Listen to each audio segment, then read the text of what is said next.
Kumererwa neza abakunzi mwebwe mwakoze subscribe kuri channel y'abasirimu. Uyu munsi tugiye kurebera hamwe ibyamamare bimaze gushora amafaranga menshi mu bikorwa by'ubugira neza.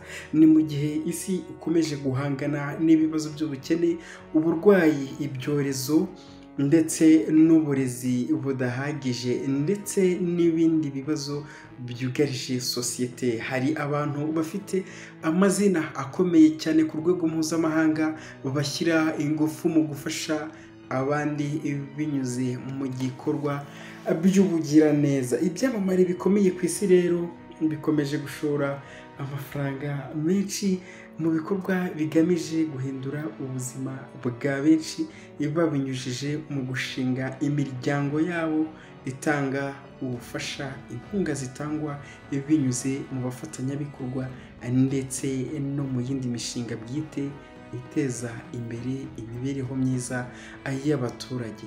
Abahanzi nka Beyonce, Rihanna, Akon ndetse na Shakira bashoye amafaranga menshi mu mishinga itanga ubufasha mu burezi, ubuvuzi ndetse n'iterambere ry'imibereho myiza ndetse no gutabara abahuye n'ibiza. Uruhare rwabo rugaragaza ko kuba icyamamare bidashatse kuvuga gusa kugira amafaranga ndetse no kwamamara, ahubwo no kugira uruhare mu guhindura ubuzima bw'abandi. Kuri aba banyabigwi, ubwamamare bwabo burenze umuziki ndetse n'ibindi, byabagejeje kuri ubwo bwamamare kuko banakora ibikorwa bifatika bizana impinduka nziza ku buzima bw'abatishoboye.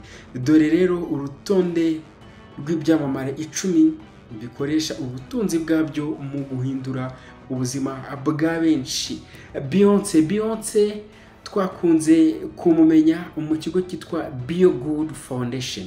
Umuhanzikazi Beyonce yatangije Bio Good Foundation mu mwaka wa 2013, umuryango w'ubugiraneza ugamije gufasha abakene, gushyigikira uburezi ndetse no gutabara abagizweho ingaruka n'ibiza. Mu gihe cya COVID, uyu muryango watanze inkunga ya miliyoni 6 z'idolari mu gufasha abadafite amikoro ndetse no kubona ubuvuzi bwo mu mutwe. Ku mwanya wa kabiri turahasanga umuhanzikazi Rihanna. Umuhanzikazi Rihanna afite foundation yitwa Clara Lionel Foundation, mu magambo make yitwa CLF. Mu 2012 Rihanna yatangije Clara Lionel Foundation ifasha urubyiruko kubona amahirwe yo kwiga, guteza imbere ubuvuzi ndetse no gutabara abahuye n'ibiza. Yatanze inkunga ya miliyoni 5 z'idolari mu gihe cya COVID-19 no mu mashuri ya Afurika. Ku mwanya wa gatatu turahasanga Akon. Akon afite ikigo cyitwa Akon Lighting Africa.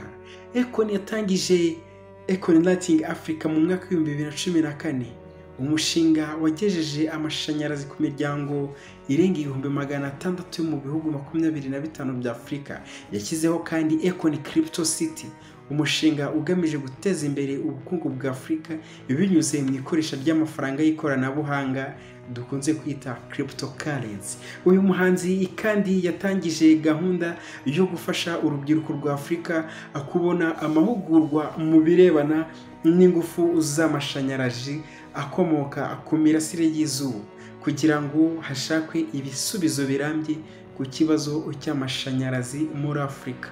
Ku mwanya wa kane turahasanga Shakira. Shakira afite umuryango witwa Barefoot Foundation Pies Descalzos.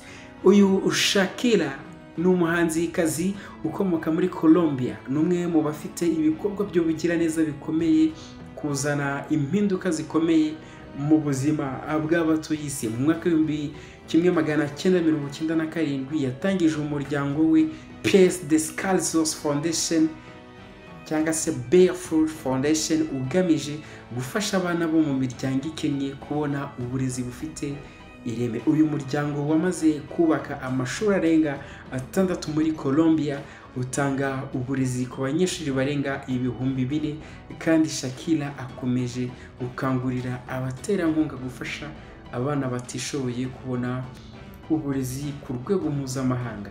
Shakira yakoranye n'imiryango mpuzamahanga nka UNICEF atanga inkunga mu burezi bw'abana b'impunzi ndetse n'abana bakomoka mu miryango ikennye.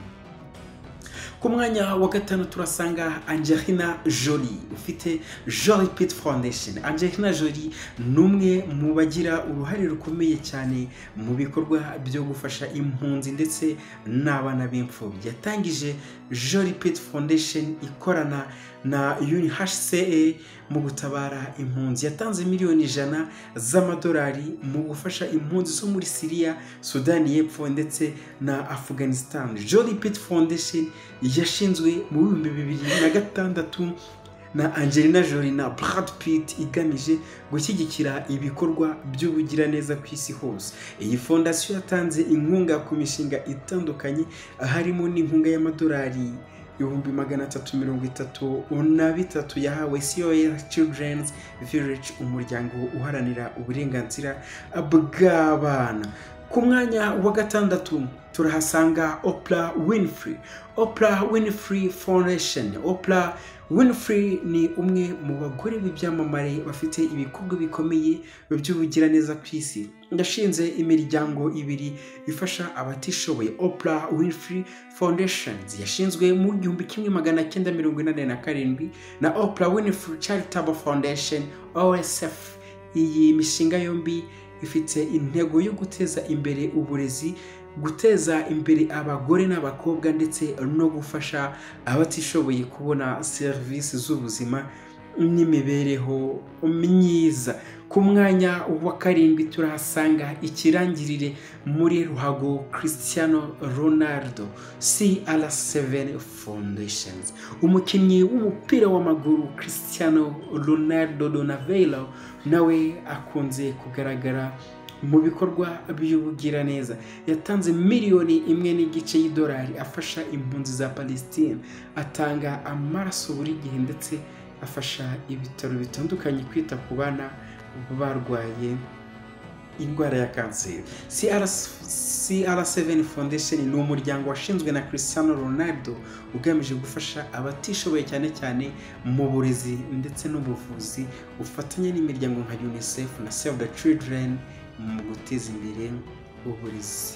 Ku mwanya wa 8 turahasanga icyamamare Taylor Swift. Inkunga mu burezi no gutabara abahuye n'ibiza. Taylor Swift ni umwe mu byamamare bigira uruhare mu bikorwa by'ubugiraneza, aho yagiye atanga inkunga mu bihe bitandukanye. Mu 2017 yatanze inkunga ya miliyoni 1 y'idolari nyuma y'ibiza byatewe na Hurricane Harvey muri Texas. Yakoresheje kandi umutungo we kugira ngo atange ubufasha ku batuye muri ako karere, by'umwihariko mu kwita ku barokotse ibiza no kubashakira ibiribwa n'ibikoresho by'ibanze. Ku mwanya wa 9 turahasanga icyamamare Leonardo DiCaprio. Leonardo DiCaprio Foundation.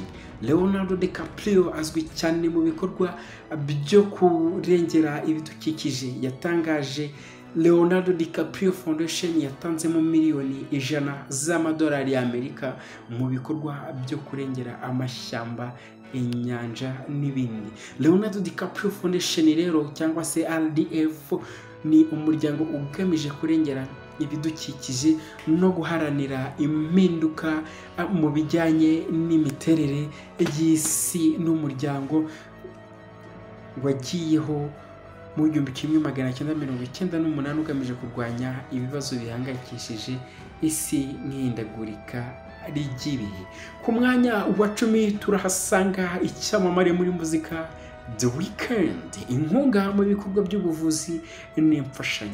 Umuhanzi The Weeknd able testify yashoye miliyoni nyinshi mu bikorwa by'ubugiraneza, cyane cyane mu gufasha imiryango ikennye no gushyigikira ubuvuzi. Mu 2021 yatanze miliyoni 1 y'idolari ku kigo cy'ubushakashatsi cya UNICEF ku ndwara ya COVID-19. Atanga miliyoni 2 z'idolari zo gufasha abaturage ba Ethiopia kwikura mu bibazo byatewe n'intambara.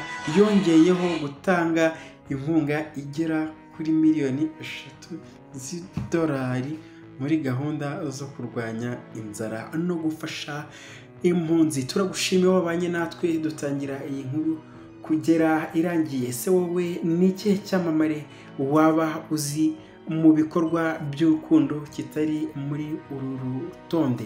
Wacyandika muri komenti, utarakora subscribe ugakanda subscribe ndetse no kunzogera kugira ngo tujye tubana mu gihe twaploadinze video nshya ujye uyibona mu wa mbere. Murakoze. Iyi ni channel y'abasirimu, nari Christian Kabengera. Ciao ciao.